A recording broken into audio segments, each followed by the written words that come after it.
Times, come on, New York Times, the failing New York Times, stand up, go ahead.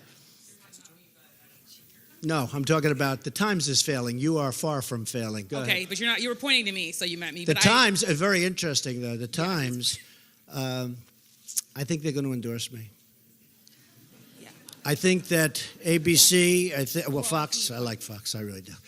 But I think sure. ABC, CBS, NBC, the Times, they're all going to endorse me because if they don't, they're going out of business. Can you imagine if you didn't have me? Go ahead. What would you like to say? Just to be sure. I know you were pointing to me, but I work for PBS News. I know that. No, I know that. Okay. I know. So I want to ask you, yesterday you were talking about your administration's accomplishments at the United Nations, and a lot of the leaders laughed. Why do you think they were Well, that's laughing? fake news. And what was that experience like? It's fake news. And it was covered that way. Okay. So I said that since my election, our economy has become the hottest in the world. Tax reductions, regulations, confidence levels are the highest in 18 years, really soon to be historic. Unemployment is the lowest in the history of our country. You look at black unemployment, you look at Asian unemployment, you look at women 65 years. The unemployment numbers are among the best we've ever had, ever. The numbers of new companies pouring into our country, which nobody thought was possible. And I said this, and I was in front of a large group of highly professional people, most of whom are from either other countries or the United Nations, people that aren't big into clapping, applauding, smiling. And I heard a little rustle. As I said, our country is now stronger than ever before. It's true. I mean, it is true. And I heard a little rustle, and I said, it's true. And I heard smiles, and I said, oh, I didn't know there'd be that guy. They weren't laughing at me. They were laughing with me. We had fun. That was not laughing at me. So the fake news said people laughed at President Trump. They didn't laugh at me. People had a good time with me. We were doing it together. We had a good time. They respect what I've done. The United States is respected again. The United States was not respected. Everybody was taking advantage of us. From jobs and taking our companies and not paying the price to so many other things, even military protection. I told a number of countries over the last few days, I said, listen, you're a very rich country. We protect you. Without our protection, you would have real problems. You would have real problems. I said, you should reimburse us for this protection. Why are we protecting you? And do you want to know what they said? After about 2 minutes of talking, they agreed with me. And you can ask this group of very talented people. They agreed with me. But they said, one of them said, but Mr. President, nobody ever asked us for that. They never asked us for that. Nobody's ever said, you should pay. These are really wealthy countries. I mean, I'll be honest, I just asked Japan. I said, we're defending you. You're a very wealthy country. You're sending us millions of cars. You're making a fortune. We have a tremendous trade deficit with you. And we're defending you, and we're subsidizing your military with a massive amount of money. I said it to South Korea. We have 32,000 soldiers in South Korea. They're very wealthy. These are great countries. These are very wealthy countries. I said, why aren't you reimbursing us for our costs? And you know what? They look at me, and they can't even answer it, because there's no answer. If they're a poor country and they needed protection and people were going to die, I'm all for protecting them. I don't want 10 cents.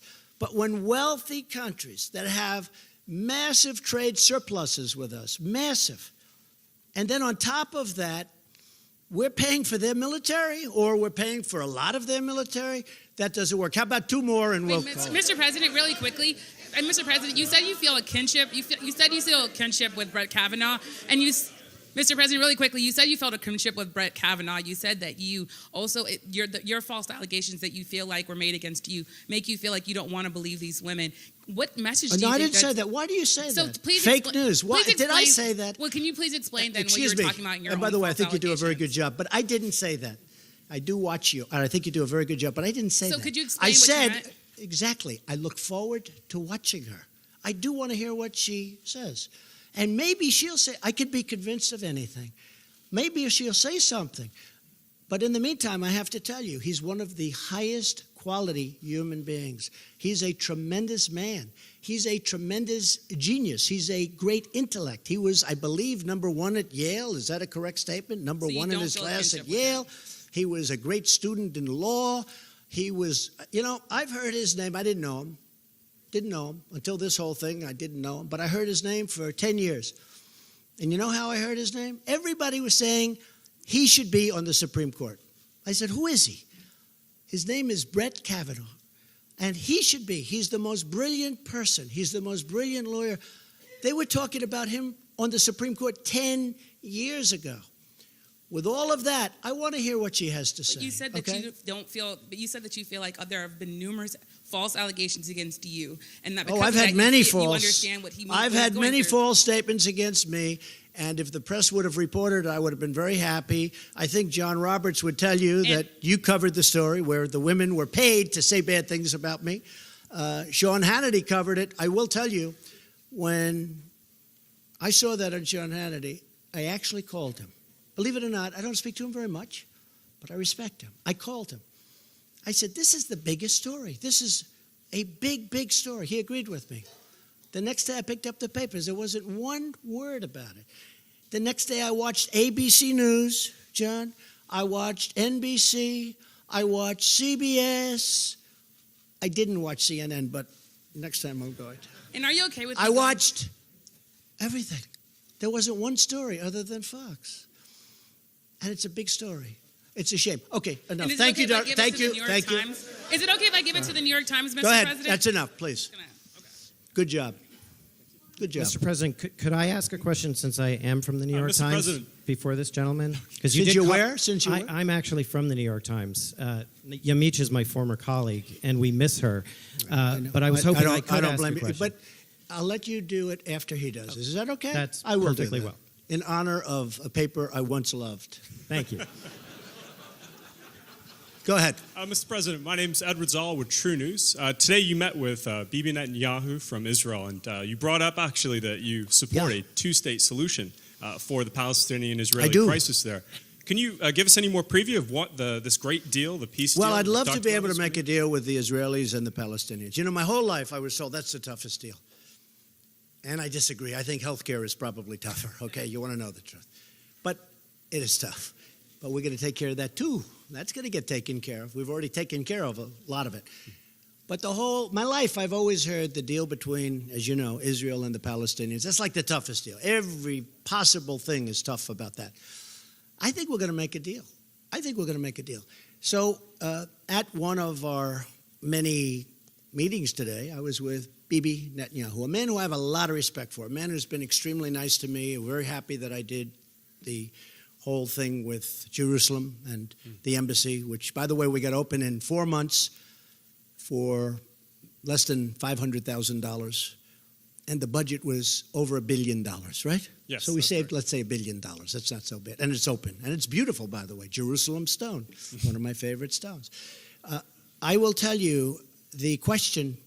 Somebody said today, well, this is the first news conference in a long time. I said, what do you mean? I did like 5 today. Every time I sit, I take a lot of questions from people that are screaming like maniacs in the back of the room, meaning reporters. And one of the reporters, I won't say that it was John Roberts that said that, I refuse. But it was, but that's okay. Don't feel guilty, John. But one of the reporters that was screaming asked about the one state, two state. And I said, I think the two-state will happen. I think it's in one way more difficult because it's a real estate deal, because you need meets and bounds and you need lots of carve-outs and lots of everything. It's actually a little tougher deal. But another way it works better because you have people governing themselves. And yes. So they asked me about that. I said, well, I think the two-state will happen. I think we're going to go down the two-state road. And I'm glad I got it out. And Jared, who's so involved, he loves Israel. He loves Israel. But he's also going to be very fair with the Palestinians. He understands it takes two people to be happy, two groups of people to be happy. Everybody's got to be happy. And that's why it's so tough, because there's been so much hatred and anger for so many years. That's what probably the number one ingredient of toughness is. But they asked me, I said, I think it's going to be a two-state. And you know what I did today? By saying that, I put it out there. And if you ask most of the people in Israel, they agree with that. But nobody wanted to say it. It's a big thing to put it out. It's a very big thing to put it out. Now, the bottom line, if the Israelis and the Palestinians want one state, that's okay with me. If they want two states, that's okay with me. I'm happy if they're happy. I'm a facilitator. I want to see if I can get a deal done so that people don't get killed anymore. When we had in Saudi Arabia, we had one of the great conferences in history. Many of you were there, probably all of you were there. It was one of the most beautiful 2 days. That and China. Two of the most incredible events I've ever seen. I've never seen anything like it. And we had, I believe, 58 Muslim countries, the leaders, the kings, the emirs, the absolute leaders from every.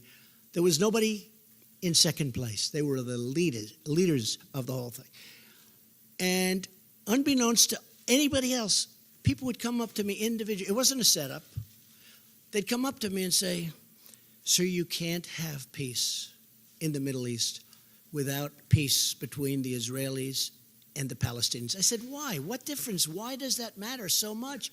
They said, "It just is impossible to make peace in the Middle East unless you have between the Israelis."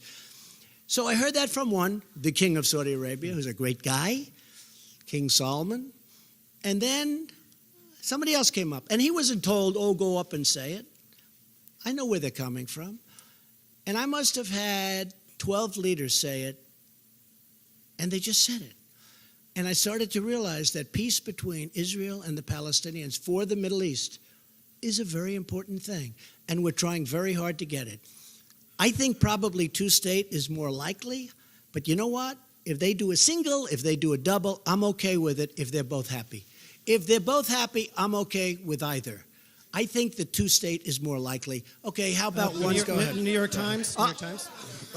Okay. Thank you, sir.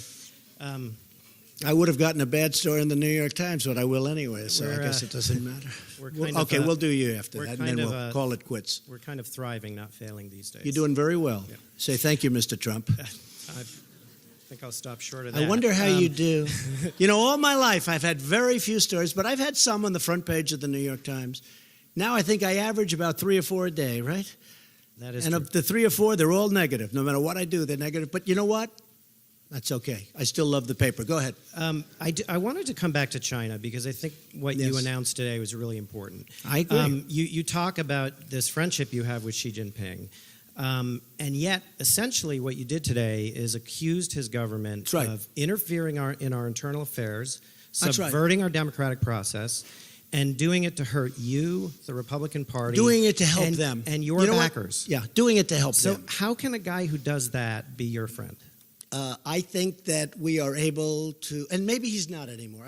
I'll be honest with you. I think we had a very good friendship. I think we had a very good relationship. We understand each other. They are doing studies on Donald Trump. They're trying to figure it all out because this has never happened to them before. It's never happened. Think of it. You've covered very well. You've never seen this happen. They're having big problems. I don't want them to have problems, but they got to make a fair deal, just like Canada's got to make a fair deal. I believe that he and I have a very good chemistry together. And I can tell you that about many leaders. I can also tell you a few where I don't feel I'll ever have a chemistry with them. I don't want to have a chemistry with them. And for those people, I'll have Pompeo, Nikki, Bolton, Jared. I can go our general, I'll have our general, or if they can't do it, I'll have Sarah Huckabee do it, right? But for the most part, I have very good with Prime Minister Abiy, very good with President Moon. By the way, what President Moon said last night, I know you won't report it, but Brett Baer interviewed him last night, and he asked him about me. I can't say because you would say I'm too braggadocious, but what he said about me last night was an unbelievable thing. Couldn't have happened without President Trump, and it never would happen without President Trump, and nobody else could do it. You'll take a look. But I will tell you, China is very special, very special. They're incredible people. It's an incredible country. What they've done is unbelievable. And it all started with the WTO. It was a defective deal. And it all started without the WTO. China is not China as we know it today. And then it started also by our people that are standing right in this position, that are in the Oval Office, another way of saying it, allowed them to get away with murder, allowed a lot of countries to get away with murder. I think we still probably have a very good relationship. But you know what? In honor of you, I will tomorrow make a call to him. Say, hey, how you doing? Okay? You don't mind paying billions of dollars a month? I just in have tariffs? two small follow-ups. One is, how would you compare the level of interference you see today from the Chinese to what Russia did in 2016? Well, I think it's different. If you look at the Des Moines Register, they have ads that are made to look like editorials saying about, oh, you got to stop Trump, you got to stop him, you got to vote against him. My farmers are so incredible. These are patriots. You know, on a network that doesn't like me very much, which is most of them, but a network that doesn't really treat me very good, they interviewed farmers. And they got hurt because, you know, all of a sudden China stops buying. By the way, they've started buying again. I don't know if you've noticed. And soybeans are going up and things are going up. And we've had very little hurt from what I've done. In fact, the markets have gone up and the farmers are going to do great. But ultimately, they had farmers. And these guys are amazing. I love them. And they voted for me and they love me. And they said, we don't care if we get hurt. He's doing the right thing.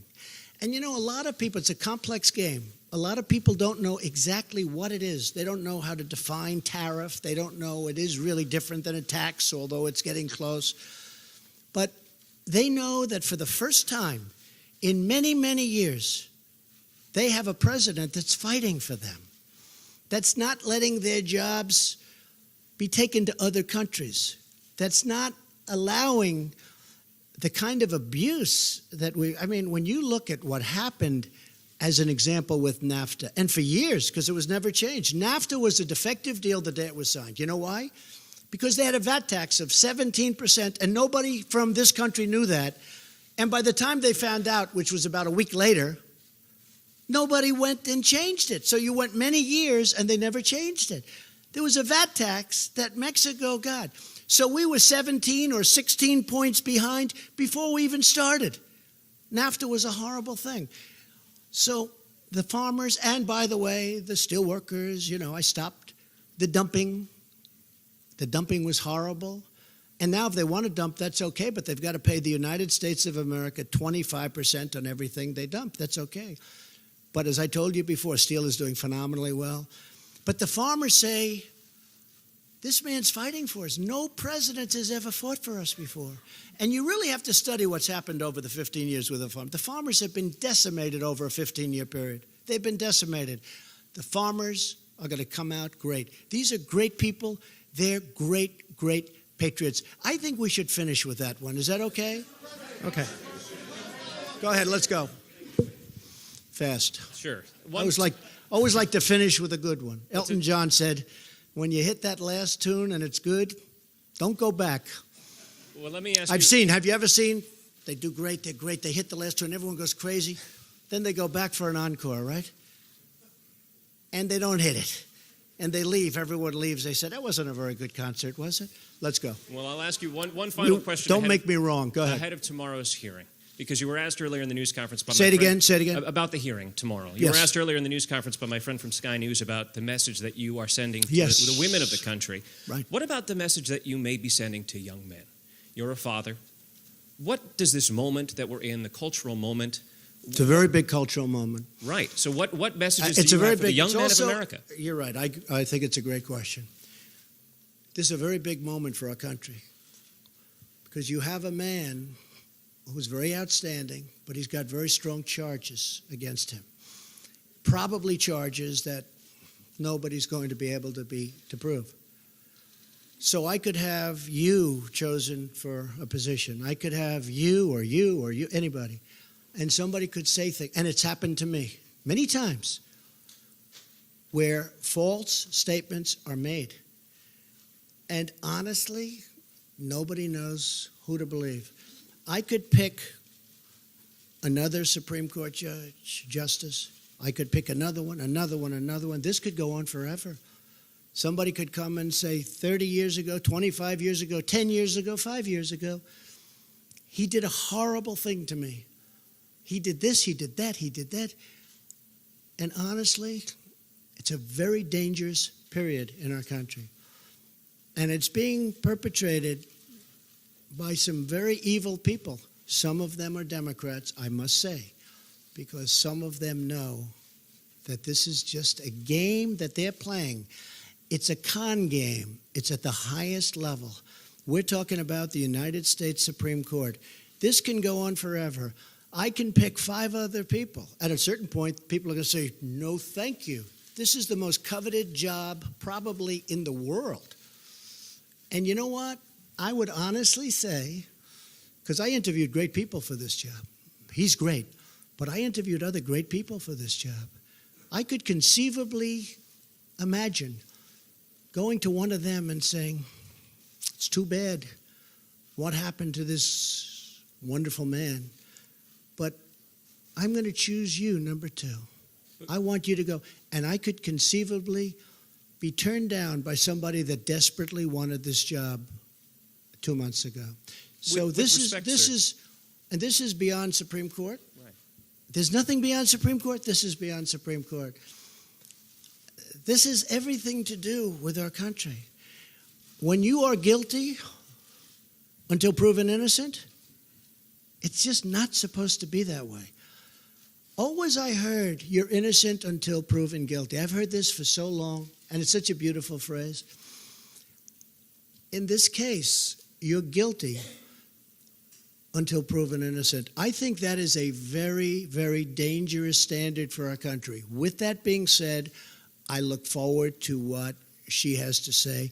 I also look very forward to what Judge Kavanaugh has to say. I think it's going to be a very, very important day in the history of our country. And I want to thank you all. Sir, we'll do it again. The message to young Thank men, you. sir. Thank you young very men, much. young teenage Thank you very men. much. Nothing to say, sir. Please, ladies and gentlemen.